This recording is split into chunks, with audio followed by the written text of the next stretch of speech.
Vicki sent numbers to us, like just numbers. And when I saw this come in, I was like, oh no, Erin's going to totally be on board with this. She has numbers and she wants you to crunch them for her. Let's do it. Okay, like, see what I mean? You get so excited. I feel like you're Rain Man. I think you think of me as like this wizard mathematician, but I use a Yeah. calculator all the time.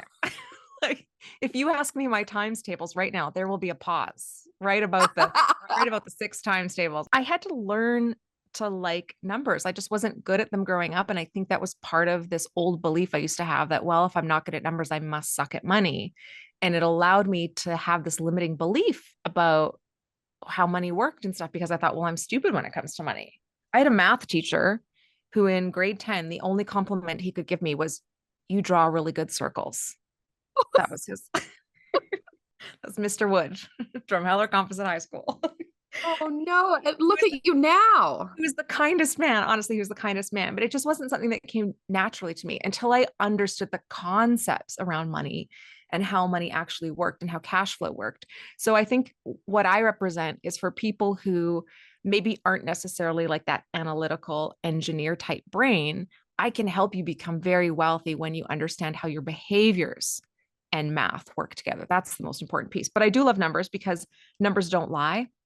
And I think it's very easy to get really optimistic about how things are financially for a lot of us, right? Like we can, especially when we live in a developed country, like we live in a part of the world, most of us, if you're listening to this podcast, you're living in a part of the world where you flick a switch and electricity comes on, or you turn on a tap and you've got fresh, clean water. I mean, you're pooping into fresh, clean water in a lot of cases, right? Like it's like, how privileged are we, right? And so we can trick ourselves into thinking that financially things are going really well because we really don't understand lack. We really don't understand true lack. So what's interesting to me is that when numbers don't lie, so the numbers tell the whole story. So people can be like, oh, I'm doing great financially, but you look at their numbers and you're like, wow, this is a lot of debt. Or one of the things I hear a lot of is people say, oh, I don't have a mortgage, but they've got a $270,000 line of credit against their house. I'm like, honey, you got a mortgage. That's a mortgage.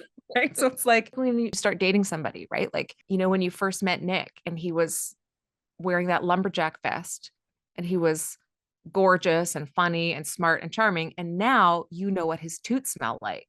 It's just very different in time. Oh, it's like I can smell them now suddenly too. It's like the power of suggestion. Like now it's like the air is thick around me. Ew. Okay, Vicki has two credit cards, okay? One Okay. credit card has $5,000 and the other one has $7,000 on it. She has a student loan that's 15,000 and she has a car loan that's at 38K and she pays 650 a month on that and has 4.5 years left to pay that off. Okay. And Vicki, I guess the other key information is that you need to know she makes $94,000 a year. Okay. Okay. So we're looking at about almost 2 years to get this paid off completely. If these are all the things you want to pay off, Vicki, just based on those numbers in the timeline. And I know that you're brand new to the get the hell out of debt world because people that have been in this world for at least a month or so will say things like, I have $5,212.13 on my credit card, right? Which is a place you're going to get to, Vicki, I promise. And those details are important because rounding is part of that lie we tell ourselves often, right? We'll round up or round down. We have a rough approximation, but until you get every dollar working for you and really making it absolutely clear where you're at, just for your own sanity, and also so that you know what each dollar is doing in order to increase that net worth every month, it's going to be a little trickier for you to kind of get ahead. So just know that one day we're going to get absolutely accurate, but for now, these numbers work and they give us an idea that you're about just under 2 years away from paying all of this off if you want. One thing about the Get the Hell Out of Debt program is it's still so much better, faster, easier than filing bankruptcy, doing a consumer proposal, doing some kind of orderly payment of debts or debt restructuring, because oftentimes those programs restructure your debt in a way that you're paying it off for 5 years or more. And you're paying a little extra interest on top, or you're paying a convenience fee, or, all kinds of things sometimes when those restructuring things happen, or consolidation, which is even worse because sometimes you're paying that off for decades. But if you really focus and hunker down, you can have all this debt completely wiped out in 2 years. And what's also interesting is it looks to me like you're paying almost about $1,000, just under $1,000 a month in payments, probably. And so the really cool part about that is in a couple of years, when you have $1,000 a month working for you. Does she say how old she is in that? She's told us that she's in her mid-30s. Oh, mid-30s. Okay. So let's just adjust this here. Let's see. So we'll say mid-30s. That'll be about 30 years to retirement. So even if all you do, Vicki, is you pay off this debt and then you take the $1,000 a month that you were putting towards debt and you start investing it quite aggressively, by the time you're 65, you'll have $1.428 million. So $1,428,368.46 approximately.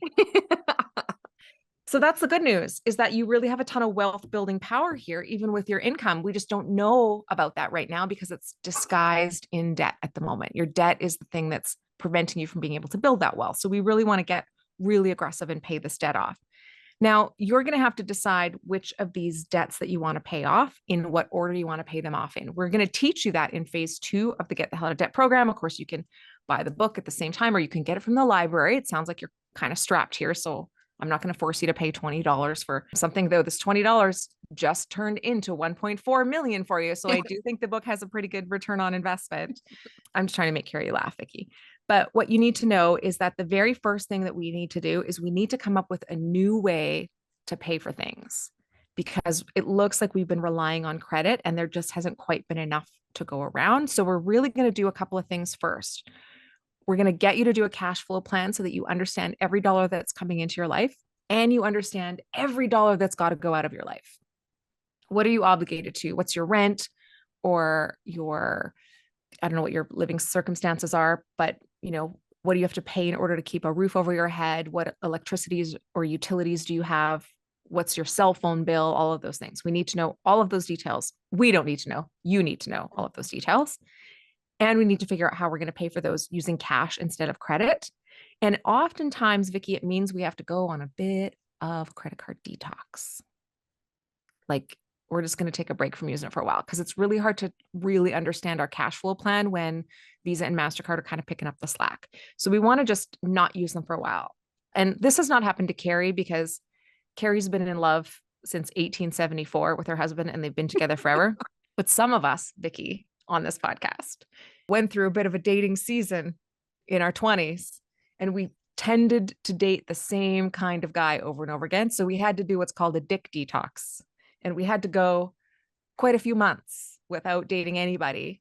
I think I took a year off and I just focused on taking care of myself and doing all the things I need to do. And it actually radically transformed my relationships.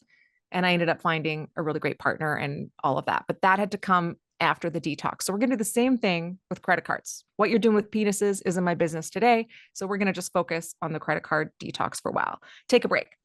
And then that's going to allow us to really understand sort of the behaviors, like your own habits and behaviors when it comes to money. But all of that is basically useless information unless you're using it to increase what we call your net worth. And your net worth is all of your assets, which is everything you own, minus all of your liabilities, which is everything you owe. So the point of that is we need to know what that number is. Once we subtract your assets from your liabilities, you'll have a number called your net worth. We got to figure out what that number is. That's our starting point. That's the thing that tells us where we're at today. It's viciously honest so that we know where we're going to get to. So what'll be cool about that is once you know that number, then all you have to know is that your budget's job or your cash flow's job is to make that number go up every month. And the way we make that number go up every month, no matter what, is we pay down those liabilities or we start to buy assets. Now, in your case, we're going to focus on paying down those liabilities. That's what we're going to do first. And the minute we get you out of debt, we're then going to focus on increasing the asset side of things. Okay. Do you want more? I know you do. Why wouldn't you want more? More what? What do I want more of?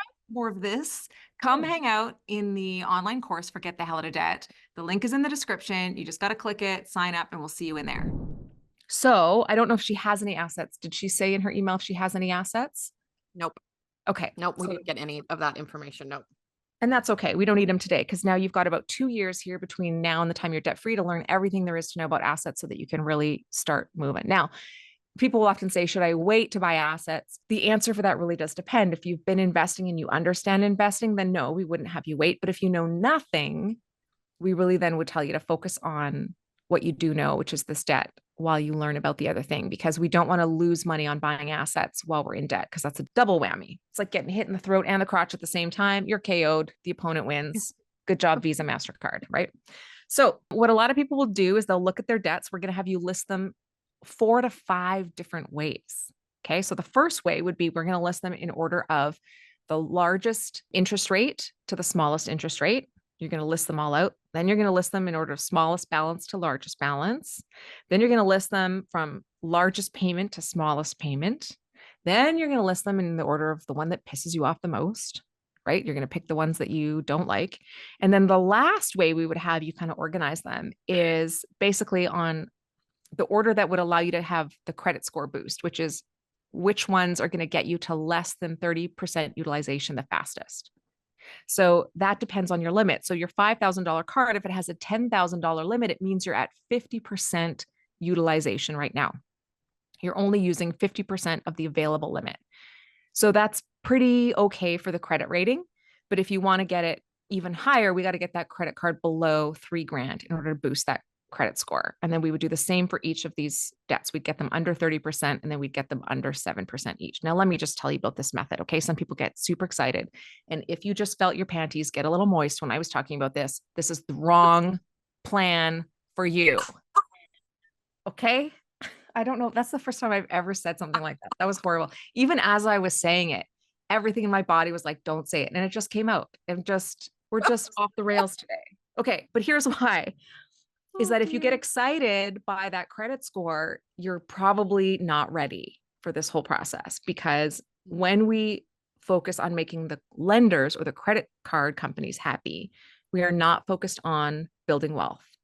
So what I would tell you is, like, I avoid that method and I try not to do that method with anybody, but the only time we would do that method is if somebody had just come out of bankruptcy a few years ago and had to renew their mortgage or something like that. There'd be like a reason we would need that credit score really high, but otherwise we don't care because you're not going to go back into debt.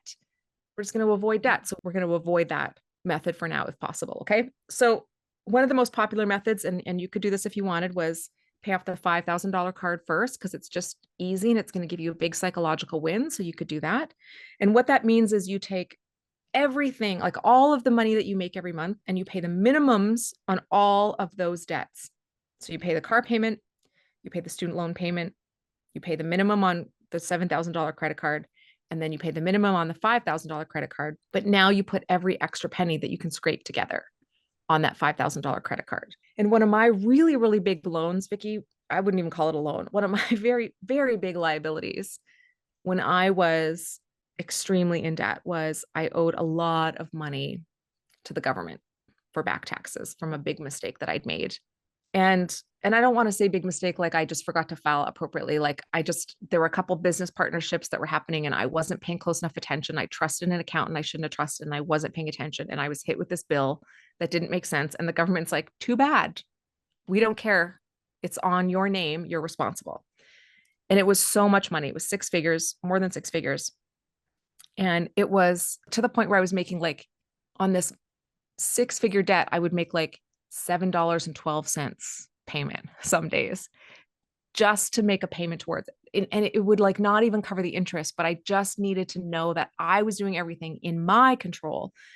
Every dollar that I could squeeze together, I was making payment towards. And then some months it was really big and some months it was small, but anything that I could put over and above the minimum that I owed them really helped me hammer that down. And eventually things started to work in my favor, and, you know, the thing starts to snowball or avalanche or whatever. I don't know why they name all these like debt payoff processes after different types of snow, but they do. So I think that's one way to kind of look at it. And the whole time you're doing that, the reason you're not going into more credit card debt is because you have a cash reserve set aside.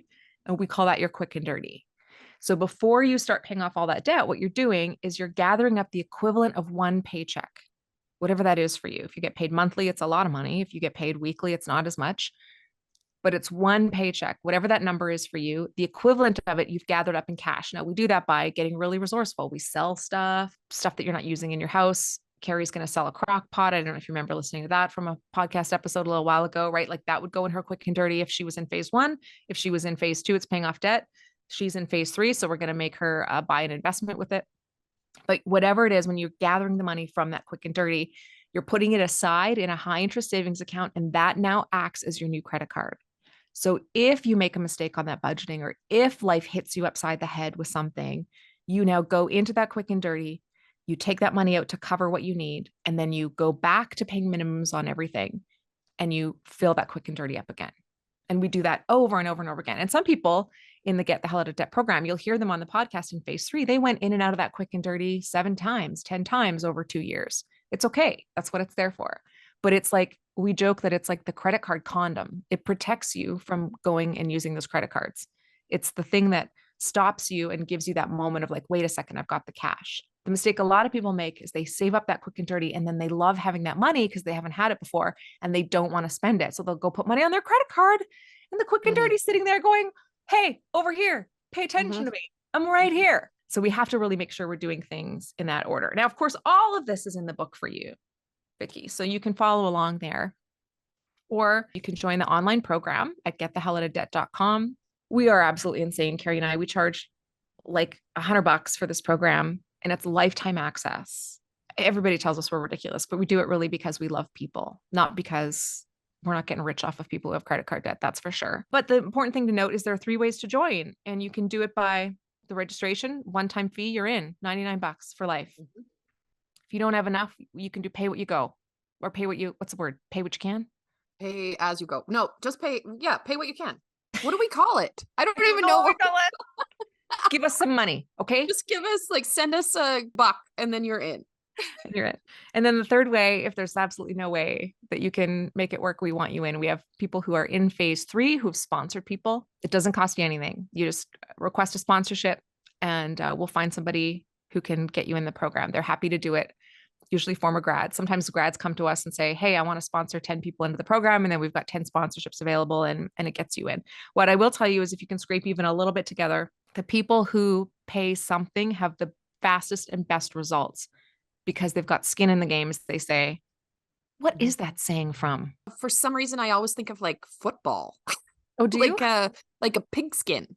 You're so right, though. It's absolutely true. We see it over and over again that if you pay something because you are invested, like literally actually invested, those people tend to do better in the course.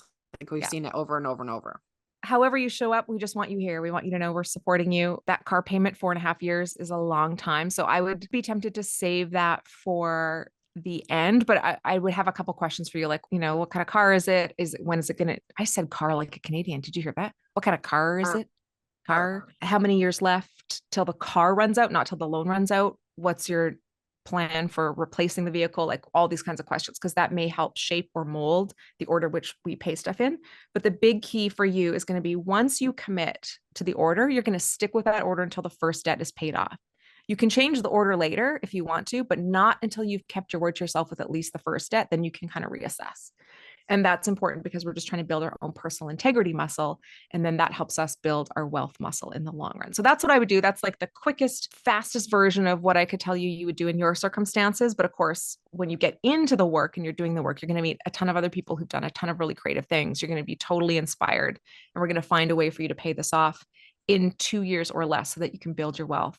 And then what's really cool, I know we calculated based on $1,000 a month, but then even if we can scrape a little more together every month as you're in phase 3, we can get resourceful. You're practiced getting a quick and dirty together. You've practiced growing those money muscles.